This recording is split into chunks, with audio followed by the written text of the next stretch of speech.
Guys, നോമ്പ് തുടങ്ങുകയാണ്. അസ്സലാമു അലൈക്കും. എൻ്റെ വീട്ടിലെ ഫസ്റ്റ് നോമ്പ് ഇന്ന് തുടങ്ങുകയാണ്. അപ്പോൾ ഞങ്ങളെ വീട്ടിൽ നോർമലി എങ്ങനെയാണെന്ന് വെച്ചാൽ മൊത്തത്തിൽ പലഹാരങ്ങളൊക്കെ പാക്ക് ചെയ്ത് ഫുള്ളുണ്ടാക്കിയിട്ട് നമ്മൾ ഫ്രിഡ്ജിൽ സ്റ്റോർ ചെയ്യും. അതിന് ഓരോ ദിവസം സമയത്ത് നമുക്കത് എടുത്തിട്ട് പൊരിക്കാൻ മാത്രമേ ഉണ്ടാവുള്ളൂ. അപ്പം ഞാനിവിടെ കട്ട്ലേറ്റും സമൂസയാണ് ഉണ്ടാക്കുന്നത്. ഉമ്മ ഇവിടെ ഉന്നക്കായ ഉണ്ടാക്കാനുള്ള തയ്യാറെടുപ്പിലാണ്. അപ്പം ഞാൻ ഉന്നക്കായ്ക്ക് വേണ്ട സാധനങ്ങൾ പിന്നെ നിങ്ങൾക്ക് അറിയാവുന്നതാണല്ലോ. മുട്ട, പഞ്ചസാര, ഏലക്കായ്, അണ്ടിമുന്തിരി, പിന്നെ പഴമാണ് മെയിൻ. ഇവിടെ ഉള്ളി വാടാൻ വേണ്ടി വെച്ചിട്ടുണ്ട്. സമൂസന്റെ ഫില്ലിങ് ഉണ്ടാക്കിയിരുന്നു. ഇതിൽ എന്തൊക്കെയാന്ന് വെച്ചാൽ ഉള്ളി ഒന്ന് വാടുന്ന സമയത്ത് കുറച്ച് ഉപ്പിടുക. ഉപ്പ്, മഞ്ഞൾപ്പൊടി, പിന്നെ ഉപ്പിട്ടിട്ട് നല്ലോണം വഴറ്റുക. എന്നിട്ട് അതിന് ശേഷം കുറച്ച് മഞ്ഞൾപ്പൊടി ഇട്ട്, അത്യാവശ്യത്തിന് മഞ്ഞൾപ്പൊടി ഇട്ടിട്ട് കുറച്ച് ഗരം മസാല ഇട്ടിട്ടൊന്ന് വഴറ്റിയതിന് ശേഷം പച്ചമുളക്, ഇഞ്ചി, വെളുത്തുള്ളി പേസ്റ്റ് ഇതും ഇട്ടിട്ട് നല്ലോണം ഒന്ന് നല്ലോണം വാടാൻ വെക്കണം കേട്ടോ. എന്നാലേ ആ ഒരു സമൂസന്റെയും കട്ട്ലേറ്റിന്റെ ഒക്കെ ഒരു ടേസ്റ്റ് വരുള്ളൂ. പിന്നെ ലാസ്റ്റില് കുറച്ച് കരിവേപ്പിൻ്റെ ഇല, ചപ്പ്, പൊതി ഇതും കൂടി ഇട്ടിട്ട് ഒന്ന് മല്ലിയില, പുതിനയില ഓക്കെ വാടാൻ വേണ്ടി വെക്കുക. പാത്രങ്ങൾ അവിടെ ഇവിടെയൊക്കെ എടുത്ത് വെക്കും. ഇതിന്റെ കേടാണ് അതൊന്നും വേണ്ട. ഉന്നക്കായ ഉണ്ടാക്കുന്ന രീതി, പഴം പുഴുങ്ങിയിട്ട് ഒന്ന് ഉടച്ചിട്ട് ഇങ്ങനെ ഒരു ഉണ്ടാക്കിയിട്ട് ഈ ഷേപ്പിലേക്ക് ആക്കുക. അതിൻ്റെ ഉള്ളിൽ ഫില്ലിങ് കൊടുക്കുക. നേരത്തെ നമ്മൾ പറഞ്ഞ മുട്ടേൻ്റെ ഫില്ലിങ് കൊടുക്കുക. എന്നിട്ട്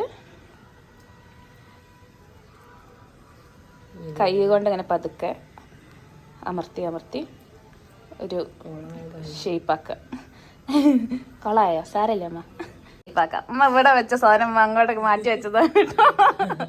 ഇത് കഴിഞ്ഞു. ഇത് ഫ്ലെയിം ഓഫാക്കി കട്ട്ലേറ്റിലേക്കും സമൂസയിലേക്കുള്ള ചിക്കന് എടുക്കുകയാണ്. അത് വേവിച്ചത് എങ്ങനെയാണെന്ന് വെച്ചാൽ മഞ്ഞൾപ്പൊടി, ഉപ്പ് ഇട്ടിട്ട് നമ്മൾ വേവിക്കുക. എന്നിട്ട് അത് കുറച്ച് മുളക് പൊടി ഇട്ടിക്കുന്നു. സാധാരണ മുളക് പൊടി ഇടാറില്ലല്ലോ, ലേശം ഇട്ടിക്കുന്നു. പിച്ചി എടുക്കുക. എന്നിട്ട് അതിൽ മിക്സ് ചെയ്യുക. ഇതാണ് നമ്മൾ ഫ്രൈ ചെയ്തെടുക്കണം. അതിനാ എയർ ഫ്രയർ വാങ്ങി. അപ്പം ഇന്നാണ് ഉദ്ഘാടനം. എങ്ങനെ ഉണ്ടാക്കണം എന്നൊന്നും എനിക്ക് അറിഞ്ഞിടാം. പക്ഷേ ഈ പ്രാവശ്യത്തെ നോമ്പ് നല്ല ഹെൽത്തി ഫുഡായിരിക്കണം എന്നായിരുന്നു ഞങ്ങളുടെ തീരുമാനം. അപ്പം ഞങ്ങൾ എയർ ഫ്രയറിലാണ് എല്ലാ ഫ്രൈകളും ഉണ്ടാക്കുന്നത്. എന്താവും പഠിച്ചോനി. ഞങ്ങളൊരു 3 ഉന്നക്കായ എടുത്ത് ഫ്രൈ ചെയ്യുന്നുണ്ട്. നോക്കട്ടെ എന്താണ് അവസ്ഥ. നിൽക്കിയപ്പം എന്തോ ഓണായിട്ടുണ്ട്. എന്നാലും നോക്കട്ടെ, ആവട്ടെ, നമുക്ക് നോക്കാം. ചിക്കൻ പൊരിക്കുന്നുണ്ട്. കട്ട്ലേറ്റിലേക്കൊക്കെ മസാലയിലേക്കുള്ള ചിക്കനാണ്. ഞാൻ പോയി തരിക്കഞ്ഞി ഉണ്ടാക്കാൻ കഴിഞ്ഞു. ഞാൻ തരിക്കഞ്ഞി ഉണ്ടാക്കുന്നത്. നോർമലി ഞങ്ങൾക്ക് ചെറിയൊരു കുടുക്കണ്ടായിരുന്നു. ആ കുടുക്കനെ കാണുന്നില്ല. ഞാൻ ഇതെടുത്തു നെയ്യ് ഒഴിച്ചു. അതിലേക്ക് ഞാൻ കുറച്ച് ചെറിയ ഉള്ളി ഇടുന്നുണ്ട്. ഞാൻ അണ്ടിമുന്തിരിയും പിന്നെ ഉള്ളിയും പാലൊട്ടിച്ച് ഒഴിക്കുക. എന്നിട്ട് കുറച്ച് വെള്ളം ഒഴിക്കണം. അപ്പോൾ ഒഴിക്കേ. അമ്മ അവിടെ സമൂസൻ്റെ ഫില്ലിങ് സെറ്റാക്കിയിട്ടുണ്ട്. എൻ്റെ ഇതിപ്പോഴും റെഡി ആയിട്ടില്ലടേ. 3 മിനിറ്റ് ഇനിയും ബാക്കിയുണ്ട്. ഉണ്ടാവുമോ എന്തോ. കുറച്ചിടണം.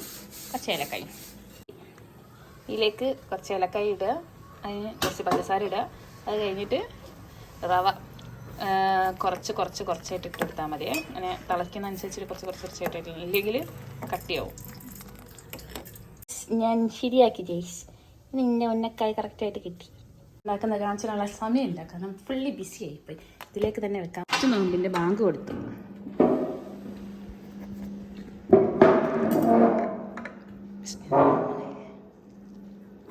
അങ്ങനെ ഇന്നത്തെ നമ്മൾ ഫസ്റ്റ് നോമ്പുകറ കഴിഞ്ഞു. മഗ്‌രിബ് നിസ്കരിക്കാൻ പോവുകയാണ് ഞാൻ.